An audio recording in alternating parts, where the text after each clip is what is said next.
தோழர்களே, இந்த தேர்தலில் எனது பார்வையில் இந்த தேர்தலில் நடந்த ஒன்றை எனது பார்வையில் குறிப்பிட விரும்புகின்றேன். தென் இந்தியாவில் என்டிஏவானது புதிய அரசியலுக்கான ஆழமான கால்தடத்தை பதித்துள்ளது.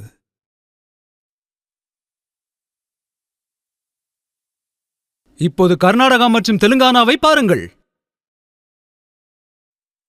அவர்களுடைய அரசாங்கங்கள் இப்போதுதான் அமைக்கப்பட்டன. ஆனால் சில மணி நேரங்களில் மக்களின் நம்பிக்கையை உடைத்தெறிந்து விட்டார்கள். அவர்கள் குழப்பத்திலிருந்து வெளியே வந்து என்டிஏவை பிரமிக்க வைத்து விட்டார்கள்.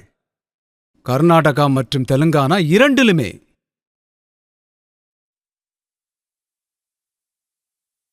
நண்பர்களே, தமிழ்நாடு, நான் தமிழ்நாடு அணிகளுக்கு வாழ்த்துக்களை சொல்லிக் கொள்கின்றேன். மேலும் எங்கள் என்டிஏ கூட்டணி அங்கு மிக பெரியதாக உள்ளது. நாங்கள் ஒன்றாக பல இடங்களை வெல்ல முடியாது என்பது பலருக்கும் தெரியும். ஆனால் நாங்கள் அவர்களுக்கு மிக உச்சபட்சமாக நெருக்கடியை கொடுத்தோம். எங்களுக்கு சரியான வேட்பாளர்கள் இல்லை. ஆனாலும் அவர்கள் நமது கொடியை பறக்க விடுவதில் அர்ப்பணிப்புடன் செயல்பட்டார்கள். அதனால்தான் இன்று தமிழகத்தில் எங்களால் தொகுதியை வெல்ல முடியவில்லை. ஆனால் மிக வேகமாக என்டிஏவின் வாக்கு சதவிகிதம் வளர்ந்துள்ளது. அது தெளிவாக ஒரு செய்தியை சொல்லிச் செல்கிறது. நாளை நிகழப்போவதை இன்றே எழுதியிருக்கின்றது.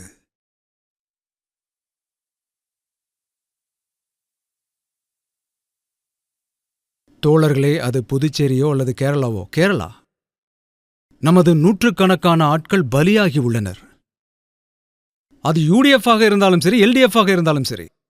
ஒருவேளை இந்திய அரசியலில் ஒரு சித்தாந்தத்திற்காக வாழ்பவர்களுக்கு, தெளிந்த சிந்தனை உடைய மக்களின் மீது இவ்வளவு பெரிய அடக்குமுறை நடக்க முடியும் என்றால் அது கேரளாவில் மட்டும்தான் என்று சொல்ல முடியும். இங்கு ஜம்மு காஷ்மீரை விட அதிகமாக நடந்துள்ளது. இவ்வளவு இருந்த போதிலும்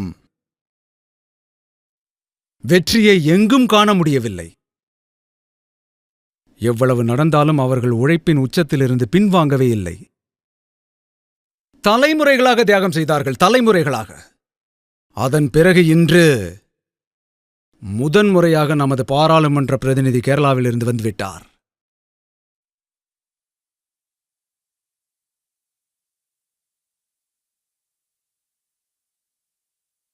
தோழர்களே, அருணாச்சல பிரதேசத்தில் தொடர்ந்து எங்களது அரசாங்கம் அமைந்து வருகின்றது. மேலும் அதிக ஆதரவுடன் அமைந்துள்ளது. சிக்கிமில் உள்ள எங்களது என்டிஏ கூட்டணியானது கிட்டத்தட்ட அனைத்தையும் வாரிக்கொண்டது. அருணாச்சலத்தில் அனைத்தும் வெற்றி. ஆந்திராவில் நான் பாபுவிடம் கேட்டேன், வரலாற்றிலேயே இதுதான் மிக உயர்ந்த வெற்றி என்றார். உயர்ந்த வெற்றி.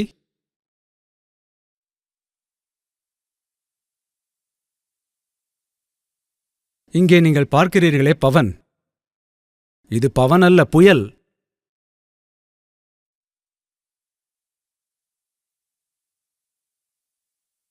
ஆந்திராவில்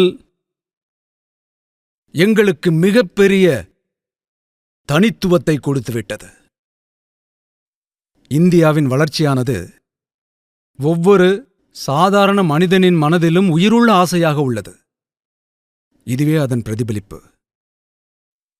மற்றும் மகாபிரபு ஜெகநாத்,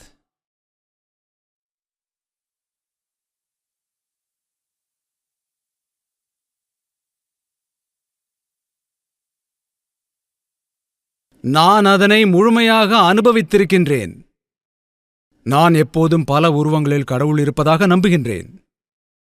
ஆனால் மகாபிரபு ஜெகநாத்ஜியை நான் நினைவு கூறும்போது நான் எப்போதும் நம்புகின்றேன் அவர் ஏழைகளின் கடவுள் என்று.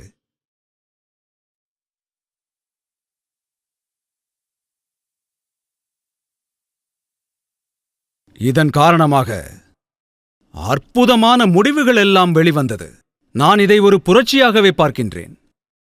இதனுடன் சேர்ந்து என்னால் ஒன்றை சொல்ல முடியும். வளர்ச்சி அடைந்த இந்தியா என்ற கனவு நமக்கு இருக்கிறது.